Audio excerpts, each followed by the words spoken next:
From the campus of Brigham Young University in Provo, the Utah Debate Commission welcomes you to the Senate Republican Primary Candidates Debate.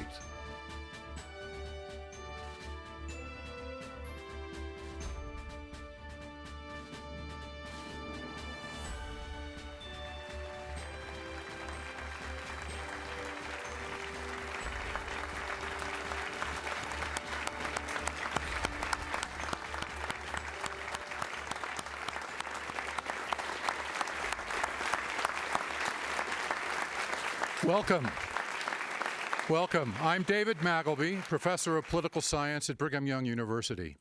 It's my pleasure to moderate today's debate at the invitation of the Utah Debate Commission. This event, held live on May 29th, is part of the Utah Debate Commission's work to educate voters and encourage the civil exchange of ideas. If you're watching or listening live to this debate, we encourage your reactions and questions on social media using the hashtag UTDebates. Republican Party candidates Mike Kennedy and Mitt Romney are in the studio today. They are competing for the U.S. Senate seat currently held by Orrin Hatch, who is retiring at the end of this term. Voters will select between the two candidates in the June 26th primary election. Whoever wins in June will then compete in the November general election representing the Republican Party. Both Mr. Romney and Mr. Kennedy will be answering questions posed by myself and a panel made up of Utah students and a journalist. Our panel members are Kanishka Regula, a recent Skyline High School graduate, 2018 presidential scholar, and newly eligible voter; Alex Trujillo, a senior at Utah Valley University; Juan Jatan, a recent honors graduate from BYU's political science program; and Lisa Riley Roche, political reporter for the Deseret News. The Utah Debate Commission's format for this debate includes 1-minute answers from each candidate. They will also have an opportunity to offer a 30-second rebuttal. At my or a panel member's discretion, we may pose a follow-up question.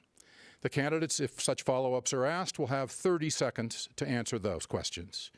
Just prior to the debate, a coin toss determined that Mr. Kennedy will provide the initial response to the first question.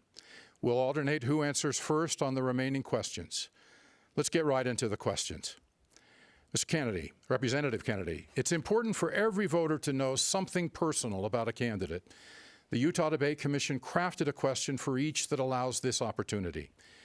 There will not be a rebuttal on this first question. The first question goes, as I said, to Representative Kennedy. Why are you seeking election to the U.S. Senate, and what uniquely qualifies you for this high office? Thanks for that question, David. It's a pleasure to be here with you and these fine, upstanding people at Brigham Young University, where I graduated with my law degree. And I'm just grateful I don't have to take a final exam at this point, although it might be a little easier than what I'm doing at this point. This is my county as well. It's where I practice medicine. I love practicing medicine here and serving the people. In addition, I've been a state legislator for Utah County people and citizens, and it's a pleasure for me to serve them in that way as well. In fact, working with the legislature and our good governor, we've helped to foster and support such a great economy that even a Boston, Massachusetts businessman has seen fit to relocate here and practice his life and his business as well. And we're grateful to have him here. And I welcome you, my friend, to Utah. And I'll just say Utah is open for business. I love Utah. It's a pleasure to serve here, and the people are outstanding. And I want to make sure that we have an outstanding representative in Washington to make sure that Washington works for Utah, not Utah working for Washington. Governor Romney, what qualifies you for this office, and why are you seeking it? Thank you, David. And thank you to the Debate Commission and also to BYU for opening the studio for us to be here today. I want to thank the people of Utah. I had the chance over the last several months to go across the state and to go to 29 counties. Ann and I have loved the experience, and the beauty of our state is only matched by the beauty of our people. We're going to lose a lot of clout in Washington as Orrin Hatch retires, and no one can really replace all that clout. But I do believe that by virtue of the experiences I've had, and also by the relationships I have with the White House and with some 40 senators who I've campaigned with, Republicans all, I believe I'll be able to help Utah continue to punch above its weight. We face some real challenges across our country, right here in our state. Some parts of the state are growing like crazy. Others are in real distress right now. I want to do everything in my power to help the people of Utah, and I believe I'm in the best position to do so. Our first question will come from a student, Wanja Tan. It will go to Governor Romney. Thank you for being willing to answer the question. The World Health Organization ranks the French healthcare system, a non-free market but universal healthcare system, as first in the world. America ranks 37. How will you improve our current healthcare policy, handle the profit-making incentive of medical providers, and would that include making healthcare more accessible, especially for the uninsured and those with pre-existing conditions? Well, I can certainly tell you that I wouldn't give a lot of credit to the people in France about deciding who's got the best healthcare system, because if people in France get real sick, they come here. This is the place in the world where you get the best healthcare possible. I've learned a great deal about healthcare and recognize that the right place for healthcare policy to be crafted and implemented is at the state level, not at the federal level. Our Constitution said that those powers not specifically granted to the federal government are reserved to the states and the people. And yet with Obamacare, President Obama took over our health care system. Wrong answer. Return health care to the people of Utah. Let Utah craft its policies in the way that are best for the people of Utah. And we talk about market-based incentives. Let me tell you what that means. Market-based incentives are saying that hospitals and providers need to provide their price so that people understand how much it costs to get a particular procedure at a particular institution, and also their quality, their success rate. Those two pieces of information will get healthcare to start working like a market. Representative Kennedy. Thank you, David. I know a little bit about healthcare. It's been a privilege for me to work in the healthcare arena for the past 20 years and serve the good people of Utah. And I believe our healthcare system is an outstanding system, unparalleled throughout the world. And I will stand with our hospitals and providers of healthcare on multiple levels and reflect the fact that we love serving our people, and we are more than capable of serving our people. We reach out on a routine level, trying to help them in their needs.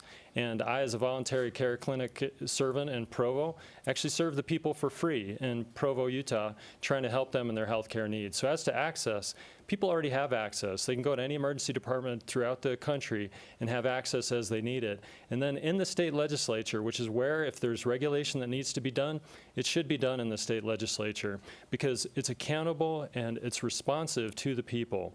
I've seen that in the form of Steve Elison's bill, where we expanded PCN, Primary Care Network, and provided additional access for people that don't have the means to have access to insurance. And I stand with the state legislature in accomplishing that. Do either of you want to have a rebuttal to each other's responses? I think the comments that the representative made are spot on. And I appreciate Governor Romney. He sounds almost like a doctor. That's well, then excellent. let me have a follow-up question to both of you on this topic.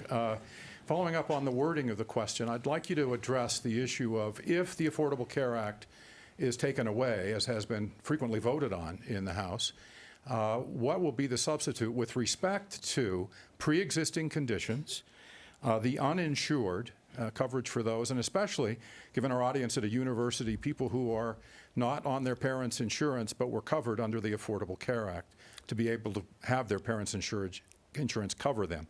On those specifics, how would you respond? Governor Romney and then Representative Kennedy. Well, first of all, Obamacare does need to be repealed, but I don't want to see the federal government step in with a new federal program. I want instead health care to return to the states.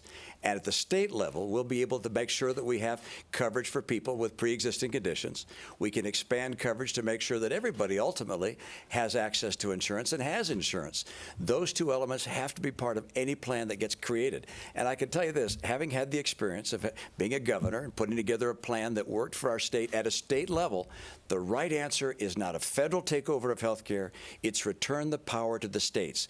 And the state of Utah knows a lot better how to care for people here, how to make sure that pre-existing conditions don't prevent people from getting insurance, how to make sure that we also have insurance for all those that are not currently insured. Look, we want people to get insurance, and the reason for that is, if they don't have insurance and they get sick and they go to the emergency room to get covered, to get treated, guess who pays for it? You do. The people who are paying for free care are you. The people who are buying insurance, who have insurance, pay for those that don't. I want everybody in the system. Utah knows how to do that. Obamacare is the wrong way to go. It needs to be repealed. Representative Kennedy. Obamacare definitely needs to be repealed, and I've stood against Obamacare and its implementation in the state of Utah.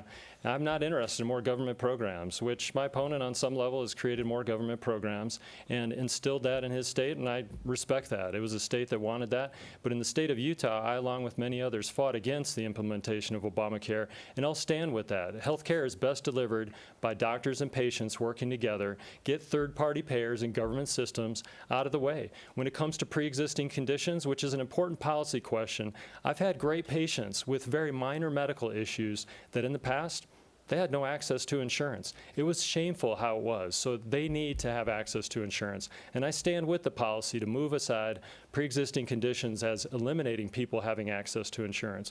When it comes to 26-year-olds who have access to insurance, I'm in favor of that as well, but I'm not invested in the taxpayers paying for that. I believe free market reforms are the best way for us to move forward on our healthcare systems and make sure everybody has excellent access to the care that the United States provides. Next question will be from me, and it'll go to Representative Kennedy first. President Trump, since taking office, has withdrawn from the Trans-Pacific Partnership, is renegotiating the North American Free Trade Agreement, and has imposed tariffs on China and other countries, although day to day those are in flux. What is your view on tariffs and trade, and specifically the three I mentioned, TPP, NAFTA, and tariffs on China? Representative Kennedy. The art of the negotiation is something that our chief negotiator is able to clearly work forward on, and I stand with the president. I think he's done an outstanding job moving forward on many of these issues. I feel like in the past that prior administrations weren't watching out for the American people as much as they were for their own political legacy. And I believe that, especially in the case of NAFTA, that it's important that we reanalyze these agreements that we've made in the past and make sure that they work for the American people, not for citizens of other countries throughout the world. So I stand with the president working on these issues and making sure that they work for the American people so that we are not put at disadvantage throughout the world as to our dealings with our partners in trade and on multiple other levels throughout the world. Governor Romney. Yeah, first of all, with regards to TPP, the president, but also Bernie Sanders and Hillary Clinton were all against TPP, and I think they were wrong. I think we should have been engaged with the Asian nations. I think the president is inclined to consider opening that up again. I think it's a good idea. I think it's important for us to recognize that Utah is a net export state. We sell more abroad than we buy from abroad. We want new markets for our goods and services, so TPP is something I'd like to see the president pursue, and I'd be happy to help him in that effort. Number two, with regards to NAFTA, Canada and Mexico are our two largest trading partners. We don't want that to be disrupted. But with regards to automotive products in particular, Mexico's getting too good a deal. That needs to be readdressed. But the big problem here is with regards to China. Of the $560 billion trade deficit that we have, 2/3 of it is with China. And China cheats. They steal our technology. They are not fair with regards to the processes that we have in this country. And so we're going to have to get tough with them, and the president is. I applaud the fact that he's being tough on China. He's pinpointing particular areas of their economy and companies that are cheating and being unfair. That's the right thing to be doing. And I don't want to see broad tariffs. That's the wrong way to go. A trade war is not good for Utah. But specifically going after the bad actors, that makes sense. Representative Kennedy, a rebuttal on this? And if so, I'd like to add 10 seconds to your time. Thank you, and I'll take that. I'm just pleased to hear that my opponent's willing to stand with the president on such an important issue, and I encourage him to do that, and I certainly would do that as well. Governor Romney, any rebuttal? Yeah, no, it's not a rebuttal. I appreciate the compliment, and the reality is that I'm happy to stand with the president whenever I feel that he's doing something that's right for the country, right for Utah, and I think it's appropriate that the president is looking at trade deals. I think in many instances the trade deals have not been implemented effectively or perhaps negotiated effectively, and when nations cheat the way China has been cheating over years with currency manipulation, and then more recently with hacking into our systems, stealing our technology, not abiding by our trade agreements. In circumstances like that, we need to have a president that steps up to them, and I'm glad he's doing it. I'd like to ask a quick follow-up. I'll remind you the follow-up should be 30 seconds. You differ from each other in your answer to the question with respect to the people in Representative Kennedy's answer and Governor Romney's about Utah benefiting from NAFTA. So I want to come back to that and ask you both to address the issue of what is in Utah's interest with NAFTA. And secondly, in this follow-up, what about the start of a trade war? We've experienced that in the past with a senator from Utah named Smoot. It's in every econ textbook. Do we want a trade war? Representative Kennedy. Tariffs are a version of economic warfare, and we need to take those seriously. Sadly, tariffs a lot of times punish those that we intend to protect. And I've talked to the good citizens in Utah that may be implicated in these wars associated with the tariffs and possibly in these negotiations, their businesses being harmed. However, and it was, I think back to somebody that I talked to in one of my meetings that I had, this individual said, look, I am buying aluminum on a regular basis, and these tariffs are going to hurt me, but I stand with the president because I know that in the end, we're going to get a better deal as a result of working forward in this. And in today's world, in the world of history, we need to talk tough, and we've got a president who's willing to do that, and I stand with that president moving forward on these difficult issues, because if you're not going to be tough about it, then they're just going to roll you over, as sadly has happened in the past. Governor Romney, we can add 10 seconds to your time on this response. Well, trade wars aren't good for us and not good for anybody, and no one in the world, I think, wants to see a trade war, and hopefully we'll be able to avoid that. But you can't walk away from the table just because you're fearful about what might happen. You got to stand up for American interests, and as a senator from Utah, I got to stand up for Utah's interests. And specifically, we look at our agriculture sector and our mining sector and recognize that these sectors need to have a fair, level playing field. And we have to assure that markets are opened up, particularly for our agricultural products, as well as our mining products, our coal and so forth. These things are part of the job if you're going to be a United States Senator from Utah. Recognize, of course, it's appropriate for us to make sure that a trade agreement works in the benefit of our country. We have to be tough in those negotiations. We can't back away, but don't put in place broad-based across the entire world tariffs, because doing something of that nature will scare away our friends, will make our alliances weaker, and will make some of the bad guys in a stronger position. That would be a mistake, and I don't think the president wants to go there. Our next question comes from Deseret News reporter Lisa Riley-Roche. Thank you. And it will go to Governor Romney first. Governor Romney, in light of the recent deadly school shootings in Florida and Texas, I'd like you to address what you see as the federal government's role in dealing with school shootings. And beyond just improving safety procedures in schools, specifically, I'd like to know if you'd be willing to ban the sale or possession of bump stocks, ban semi-automatic assault weapons, and/or impose a 3-day waiting period to buy a gun. If you could be specific about those three, and then talk about the broader question of a federal government role in protecting students in schools. Well, Lisa, I begin by affirming my conviction that the Constitution, including the Second Amendment, needs to be protected. And I do not favor new federal gun legislation. The exception is with regards to enhanced background checks that the president's also called for. And I also think we should ban the sale of bump stocks to the general public. But the school safety issue brings up, if you will, a heart-wrenching reality. And that is, our young people shouldn't have to worry about going to school. And parents shouldn't have to worry about losing a child. It's unthinkable. Now, interestingly, banks have figured out how to keep people from robbing the bank, all right? And their idea is pretty straightforward. And our kids are worth a lot more than our money. And the banks make sure there's a limited access to the building, and also that there's an armed person at the bank. If we want to have schools that are safe, it's pretty straightforward. Make sure we have an armed person or people at the school or nearby that can respond and repel whatever might occur. Number two, limit the access. Perhaps put in place magnetometers in certain circumstances. Number three, allow there to be an anonymous way to contact authorities if you're worried that someone represents a danger. And that's something we have in Utah with Safe Utah app, which every parent, every student ought to have. And finally, we ought to have an intervention individual or team that can step in when we have an individual who represents that kind of threat. Representative Kennedy, we'll add 20 seconds to your time. Thank you, David. And it's quite clear to me that it's not the gun that fires itself, it's the person behind the gun that's the issue.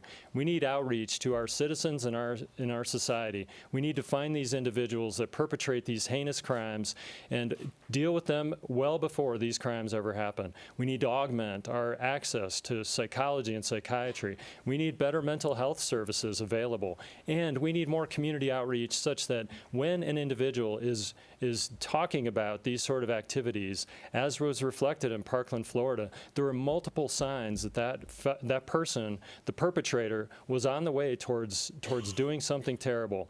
And in the end, all of those systems failed us. So we need to be quick to respond and deal with these things before they ever become an issue. And as a state legislator, I, like everybody else, felt something has to be done. And then I thought, well, where's the solution? And that's where I created the Utah School Safety Commission.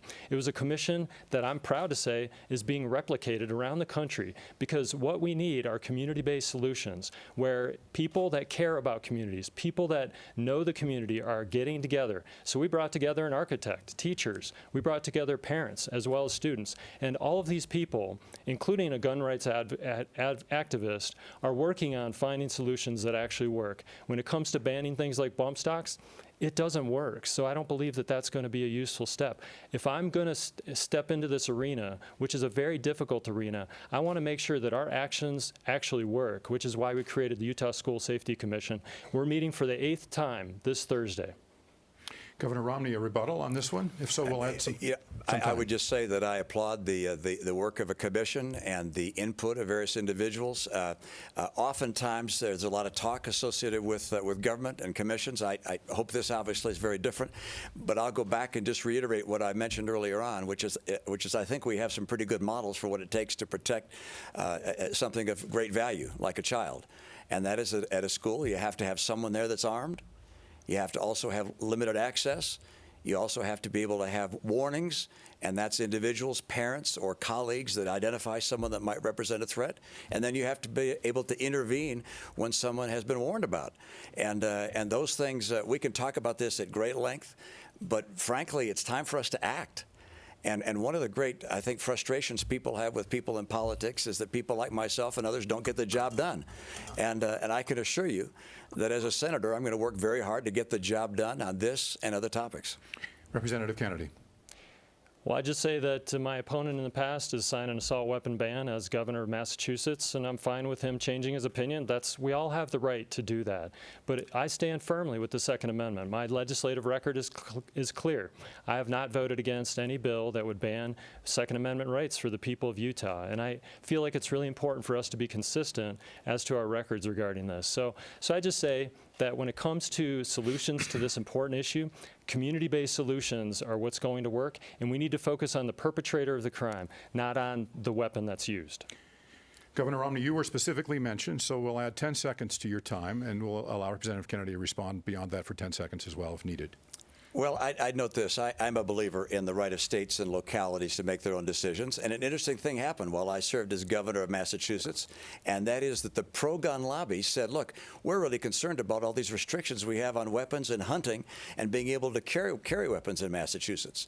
And the anti-gun people said, hey, look, we're concerned about some of these assault weapons. And so the two of them came together and formed a piece of legislation that banned certain weapons and at the same time expanded the rights of gun-carrying individuals to be able to hunt and to carry guns throughout the state. So they came together and worked on something on a collaborative basis. Isn't that a remarkable thing? And I was happy to see two sides find a solution that worked for that state in that circumstance, and I supported that. Representative Kennedy, any further words on this topic? Thank you, David. And I just say thank you, Governor, for the local solutions. I think that's really important. But on this issue, as with others, the main thing that's consistent about your record on this is it's inconsistent. It's just hard for me to know, as our U.S. Senator, what you'll do regarding this and other issues. And that's fine. We are all able to change our minds. However, I would like, if I were the people of Utah, somebody consistent on these issues. And I will be a consistent advocate for our Second Amendment rights as well as our constitutional rights generally. Let's go to the next question. It's a social media question. We thank our audience for sending in tweets and other communications. This one comes from Skylar Beltran, and it will go to Representative Kennedy. Will you support the Utah Medical Marijuana Initiative as a private voter? Should federal marijuana laws be enforced? I've been using chemistry and medicines with people through my entire professional career, and I am so amazed at our pharmaceutical companies' capacity to create life-saving medicines. And I am in favor of initiatives. I think initiatives are a direct expression of the will of the people. So I am grateful that the people of Utah are motivated enough to generate this initiative. I will not be voting for this initiative because I need more data. I'm a doctor, routinely. I have dealt with medicines with people, and I've found even with new medicines that were FDA approved and had been through years of study, that as those medicines were released on the market, we found after 2 or 3 years of literally thousands of people using those medicines, that they had problems that we never knew about. And often it seems that the medicinal use of marijuana is merely a front for the recreational use of marijuana. And I do not support that. I want more studies, though. And one of the things that I want to promote in the federal government as your U.S. Senator is we need to move marijuana off of Schedule I into Schedule II, where we can do the studies that we need so we know what this substance is and how to use it safely with our population. Governor Romney. I agree with Dr. Kennedy in that regard. And let me just elaborate for a moment, and that is that this ballot initiative is really not medicinal marijuana. I support medicinal marijuana, where a person with a condition receives a prescription from a real doctor, and it's filled by a real pharmacy. That, in my opinion, is something we ought to have. We ought to move there as quickly as we possibly can to get the care that people who really need pain alleviation medication, the help that they need as quickly as possible. But at the same time, I recognize as I look at this ballot initiative, that's not what it is. What this ballot initiative is, it's going to open the door to corner stores selling marijuana-laced brownies and gummy bears. You're going to have marijuana that's going to be in our schools across our state. That is not the right way to go.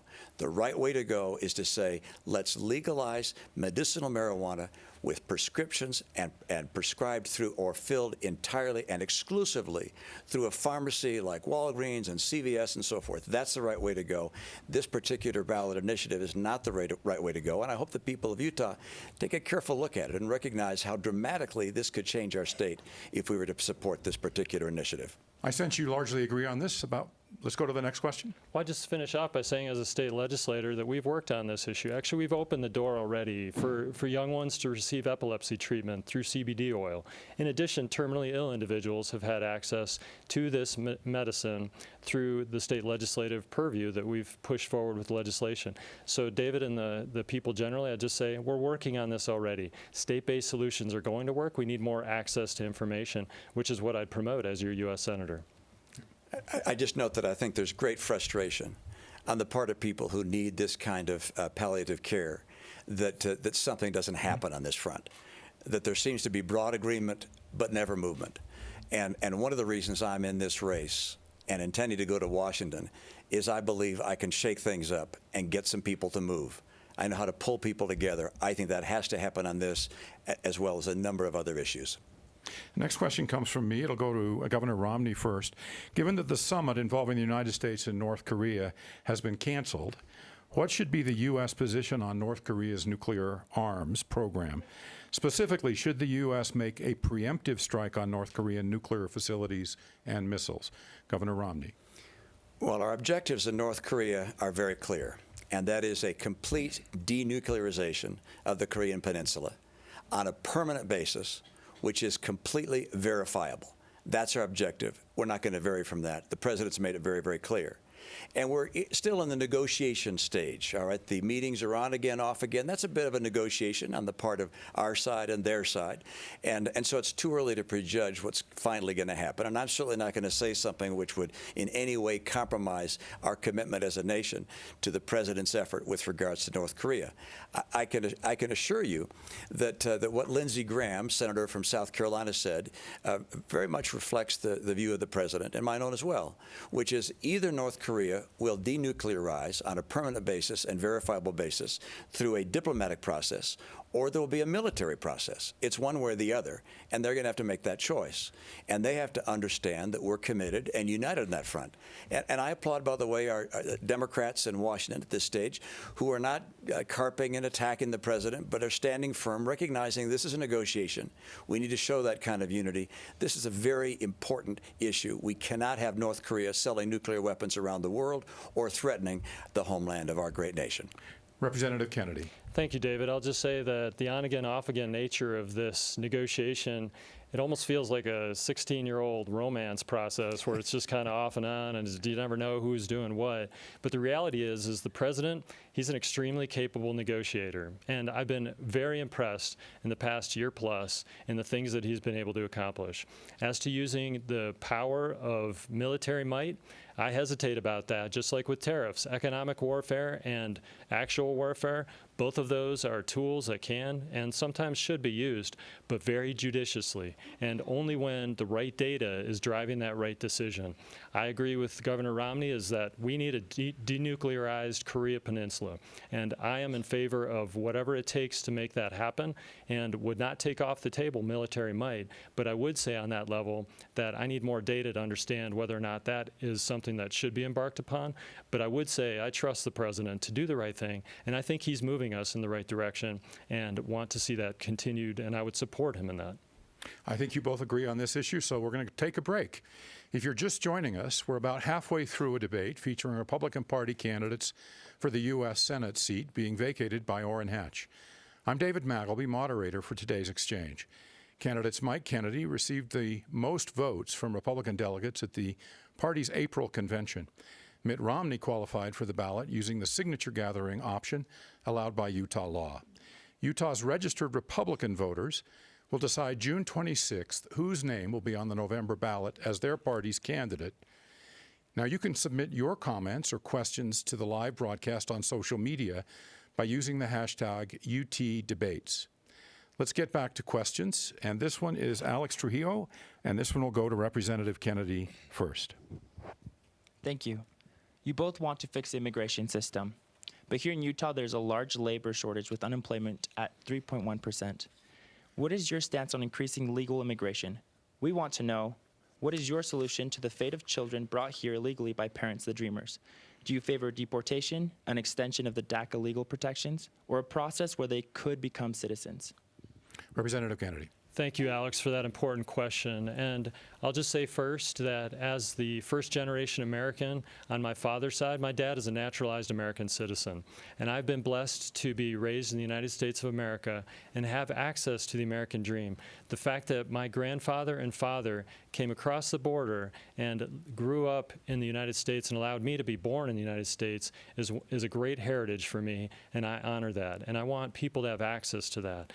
But we need to make sure that it is done in a legal and ordered fashion. We are a country of laws to make sure that we are civilized and social in our process. So first and foremost, we need border security. We have to stand firm on border security. And when it comes to border security, our president made a promise. His promise was simple. I will build a wall, and we will make our border secure. I stand with the president in keeping that promise. We should, as candidates, keep promises that we make on the campaign trail. The second thing is legal immigration needs to be possible, and it needs to be easier than illegal immigration. So I stand with the president also in working on that. And then finally, the third step would be dealing with these decent, honorable people that we call dreamers, some of which I could have been in the distant past. And I would say there are solutions, but we have to go with number one and number two first before we move to the third issue, which is still important, but something that we have to prioritize with the others. Governor Romney. Well, immigration is a mess in this country. Our system, it's just a testament to how ineffective Washington has been and the great need we have for leadership here. We need to reform our legal immigration system so that people know where they stand as they apply to become either a green card holder or a citizen of the United States. They ought to have points based on speaking English and having skills that we could use in our country. That's number one. Number two, we've got to make sure that illegal immigration is stopped. All right, we welcome legal immigration. It's the lifeblood of our country. We need people to come here legally. We welcome them. But illegal immigration has got to stop. And so, sure, yes, we need a barrier against Latin Americans who are coming across the border. We also need to make sure that our E-Verify system punishes employers that hire people who they should have learned were illegal in our country. And with regards to the Dreamers, look, it doesn't make sense for us to have 1.8 million people just living in limbo and wondering if they're going to be arrested and deported. This has to be resolved. The president proposed resolving it back in January. The Democrats agreed. The Republicans agreed. How come we can't get people together and get this resolved? In my view, as the president proposed, the Dreamers ought to be given legal status, not a special pathway to citizenship, but they ought to have the opportunity to get in line like everybody else if they want to become a citizen, but not sending them outside the country by being deported. That's the president's view, at least as expressed in January. It's something I support. I'll work hard to fix our legal immigration system and to stop illegal immigration. Is there a response or rebuttal, Representative Kennedy? Well, I thought I remembered in the presidential campaign something about self-deportation, but that's fine. I guess that opinion has changed as well. But I'm in favor of immigrants coming here and being able to come here legally. God bless these decent people, and I want them to be here. I'm a reflection of what it means to be an immigrant in this country. So let's make sure we do it in an organized, ordered fashion. A response? Self-deportation was a reference to E-Verify, which I just mentioned in my first comment, which is if you punish employers for hiring people who are here illegally and people can't get jobs because they're here illegally, they will leave the country on their own as opposed to having be arrested and taken out of the country by our ICE agents. I think people ought to be able to vote with their feet, or if we will leave with their feet, when employers are no longer able to hire them. Because recognize, putting a wall up is the right thing to do. But also at the same time, there are a lot of people that come here legally and stay. And if they can get jobs here, they don't go away. But if you have an E-Verify system that keeps people from getting jobs here illegally, that will allow people to go home on their own. If you will, self-deciders, that's, in my opinion, one of the best ways we can enforce our legal immigration system laws. Let me ask a follow-up to both of you on this. Representative Kennedy, you laid out in order what you thought needed to happen, and only third would you address the Dreamers question. Are either of you willing to compromise and have partial funding of the wall, some changes in immigration policy, and also address the Dreamers issue? Or is it a must that the full wall be funded and all immigration other fixes be corrected before you deal with immigration? Representative Kennedy. In a negotiation, as we embark upon those adventures, the reality is every party is looking out for their best interest.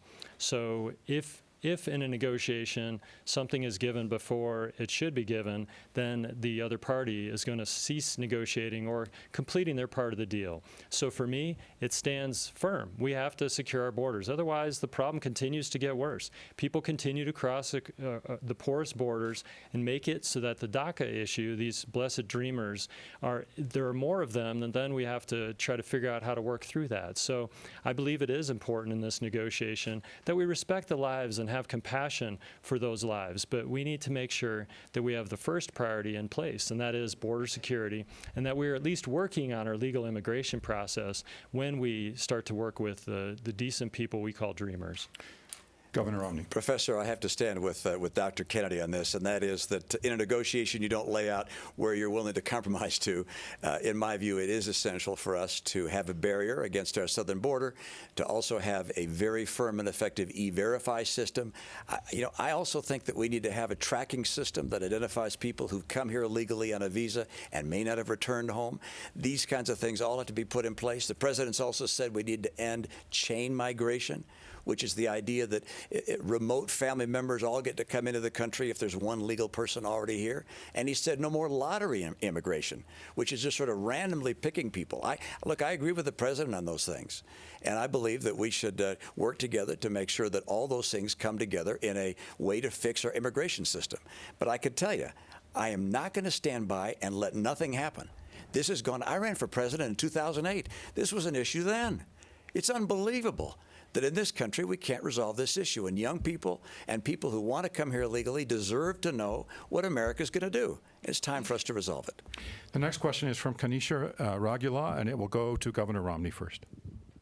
Thank you. The U.S. national deficit is expected to cross the $1 trillion mark by 2020. Given that this is a 50% increase since Republicans took over Congress earlier last year, how do you plan on addressing this issue, given that Republican control seems to have only exacerbated the problem? Yeah, Kanesha, this is the big issue, and one of the reasons that I want to go to Washington. And that is that this national debt is a much bigger threat for the American people than I think we actually recognize. Not only an economic threat, but a national security threat. Our national debt is about $21 trillion, $71,000 per household in America. And most people don't worry about that because they say, well, who's going to pay that off? I'll never pay it off. But I hope people recognize they're paying the interest on the debt right now. Last year, we spent $300 billion on interest on the national debt, and that's going up to $700 billion. We're adding $1 trillion a year to the deficit and to the debt. And this is under Republican leadership. It is inexcusable. We're spending $4 trillion a year as a government. We're only taxing $3 trillion. We're $1 trillion short. We've got to get serious about finally balancing our budget.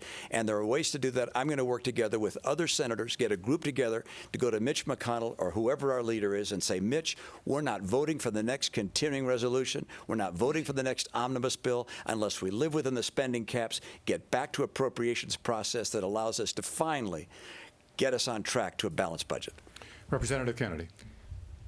As a child who grew up in poverty, it was something that I learned early on is if I didn't learn how to control money, it would control me. And those messages, I didn't need to learn them out of a book. I didn't need to have a professor teach me those things. I felt them deeply in my heart as a result of the stress and the strain that we had as a family because we didn't know where the next meal was coming from the circumstance where I had free school lunch as well as church welfare to support this family. I am grateful for the resources that we had that were available to us. And I know that it's vital for us that we control our money. And when it comes to not just me, but my children, my grandchildren, my great-grandchildren, we are mortgaging and bankrupting our future the way we continue to spend in almost a gluttonous fashion for the present and bankrupting the future. I reject that premise. I believe that it is vital for us as American citizens, as we look to our future, that we take care of our needs, we keep our promises to the most needy of our society at this point, but we must also remember that 50 and 100 years from now, those people will look to us and say, thank goodness, or curses on their names if we do not make the right decisions regarding this. I will vote no on continuing resolution omnibus bills. I will vote no on bills that I do not have a chance even to read. On process alone, I cannot stomach the possibility that I don't even know what's in this bill and I'm supposed to vote for it. We need to control our spending. I've done it personally. I've done it in a state legislature where we balance our budget with our good governor every year. It is possible, and I will do that as your U.S. Senator as well.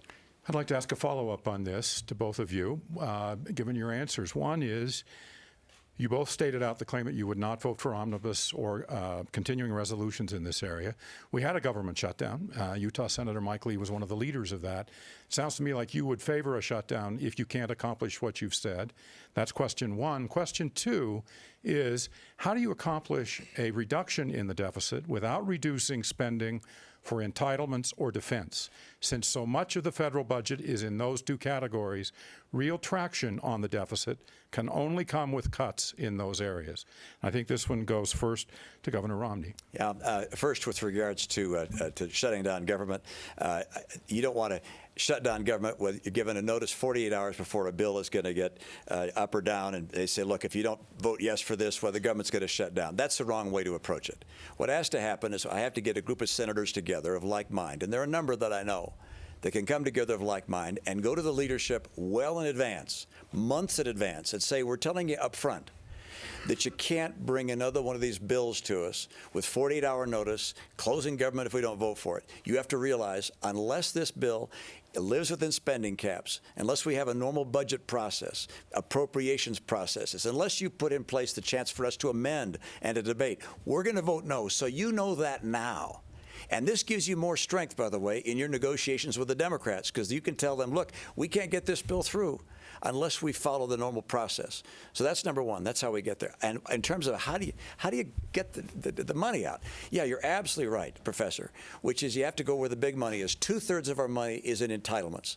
And you may recall, as I ran for president, I put out a plan to balance our entitlement spending: Medicare, Medicaid, Social Security. We increased the age of retirement for people who are 55 years of age and younger by 1 to 2 years. And we also had lower benefit growth for high-income people than for low-income people. And on that basis, we balanced the spending for our entitlements. Then there's one more area, and that's our discretionary spending. And in that area, you have to go through piece by piece and eliminate programs. You can't cut a little bit here and a little bit there. You got to say which things need to go back to the states where they can be run more cost effectively, which programs need to be eliminated altogether. There's way too much government, way too many programs. Get rid of these programs, get them back to the states where they belong. Representative Kennedy. The state of Utah already has this all figured out. In fact, our unemployment rate is 3.1%. We have an economy that is the envy of the country. How do we do that? We cut taxes. We keep them low. We keep the regulatory burden off of the backs of our citizens and off of the backs of our small businesses, of which I am one of them. I'm a small business owner as well. And when government gets in the way, we always find that it ends up burdening us to the point where they're not moving the programs forward that they're supposed to move, and ultimately we can't move forward in the innovations and growing our economy as we should. Why do I talk about growing the economy as the state of Utah has done, and as I've been privileged as a legislator to do? It's because in growing the economy, people are hired, their salaries increase, and as a result of that, they pay more taxes. When they pay more taxes, then our deficit on a positive level, you don't need to make cuts if you raise the value of the economy, as the state of Utah has done. So the first thing is get the government out of the way so the good people of the United States can accomplish what they can accomplish, which in general is prosperity and freedom. And then secondly, yes, we cannot tax our way out of these problems. We need to make cuts. But when it comes to cuts, it's a simple matter of everything is on the table in a small level. Senator Rand Paul talks about the penny plan. Okay, if the penny plan's too painful, how about a half penny plan? How about a quarter penny plan? There's got to be somewhere where we can all work together. It's not Democrats cutting Republicans' priorities, Republicans cutting Democrat priorities. We're all in this together, not just for us, but for our future. And I believe, David, and for the people of the United States and for good people in Utah, we can do this if we all work together. We're going to go to a social media question now. This one will go first to Representative Kennedy. This comes in through Facebook from Nathan Steve Ricks. There is one healthcare system that is run by the federal government, the Veterans Administration. What possible solution would you propose to reform the VA to ensure it becomes accountable and responsive to patients it's designed to treat? And I'm going to remind you 1 minute on this so that we can get to a few more questions as well. Representative Kennedy. Thank you, David, and I appreciate that question. As a healthcare provider, it's been pretty sad. I take care of veterans regularly, and I love to take care of them just like I love to take care of my other patients as well. And when they come to see me, they come under their Medicare plan because they couldn't get an appointment with their Veterans Administration's doctor. The reality is our VA system, we have one hospital in Salt Lake City, and I work in Utah County. That is a relatively short drive, 30 to 45 minutes, depending on where you are. But we've got people all over the West who have to go to that VA system for their medical care. And they call to get an appointment, and they might get an appointment in 4 or 5 weeks. There's no way with acute care issues, in the case of a bronchitis or a sinusitis, that they can get in and be seen. So where do they go? They come to primary care doctors like me. And I encourage alternative pathways. I believe the VA serves a role, and we should support it in that role. But I believe that veterans deserve excellent insurance that they can pick anywhere they want to go, in any hospital or provider throughout the state that they want to go to, and I would support that. Governor Romney. I think the doctor's right on that. My own view is that these people who've served our country, who have put their lives at risk, in many cases have been seriously injured physically, mentally, deserve our very best. And it's a national embarrassment that we have young people and older people who've served in our military that need health care, that need particularly mental health care, and they can't get treatment. and they wait in line for as long as a year to get treatment. It's inexcusable. And for the reasons that I've mentioned and Dr. Kennedy has mentioned, I think it's appropriate for us to say, look, if you want to go to the VA hospital, terrific. If it's proximate for you, that's wonderful. But if you want to go to another primary care physician, or you want to go to tertiary care or a hospital in your area, or a mental health professional in your area, you have a voucher to take to that particular individual as well. You don't have to stay within the VA system unless you want to stay within the VA system.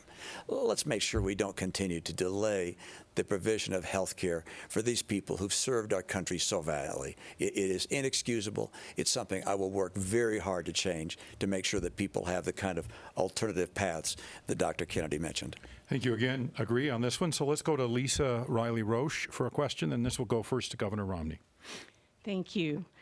I'd like to know, what can you do for Utahns that your opponent cannot in a divided and dysfunctional Congress? We've already talked a little bit about that.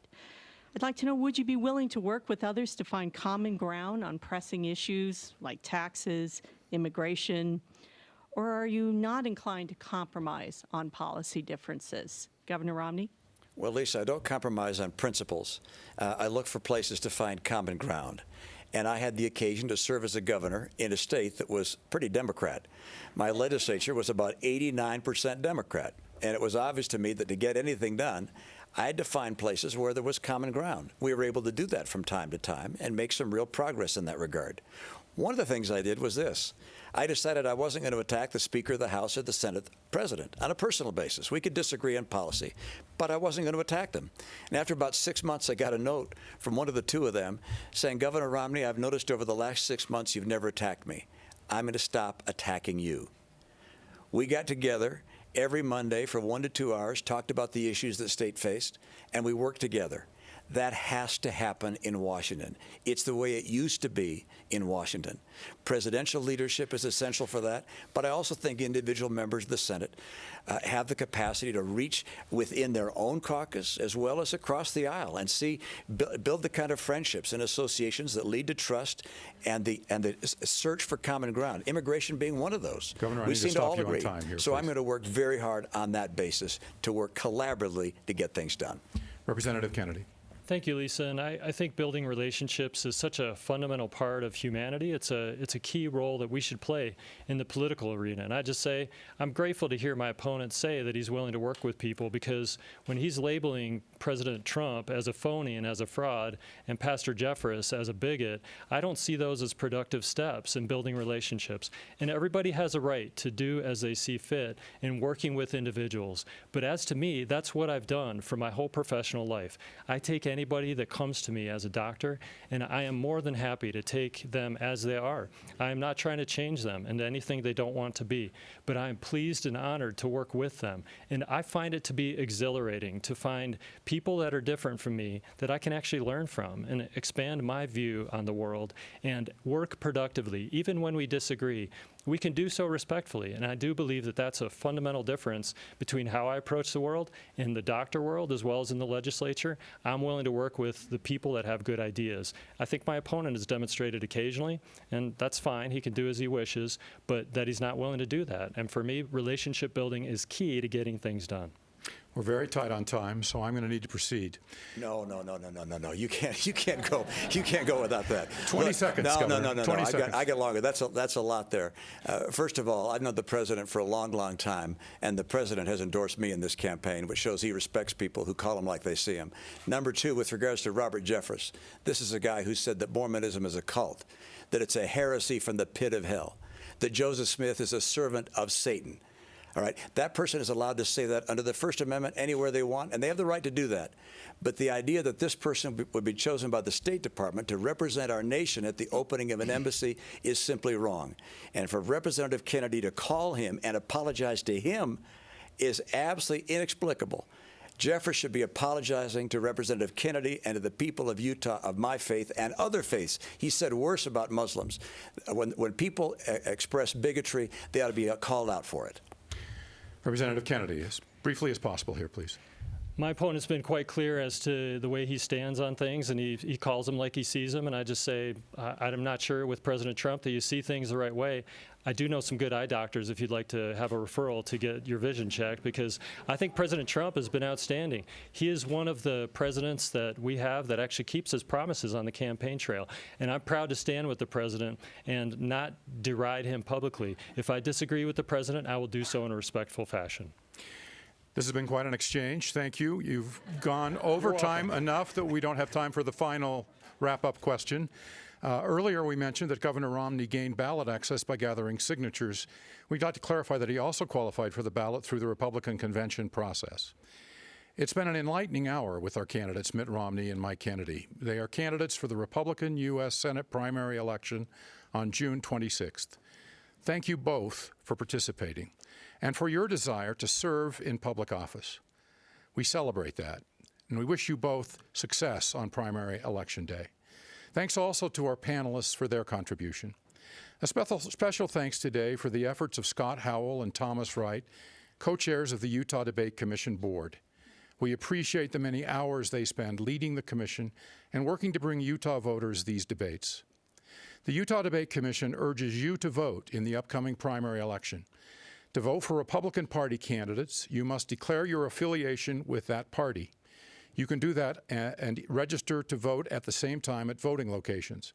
Your county clerk can help you with questions on how and where to vote. Please visit the Utah Debate Commission website to view this debate again or see any of 2018's primary election debates. I'm David Magleby. Thank you for tuning in.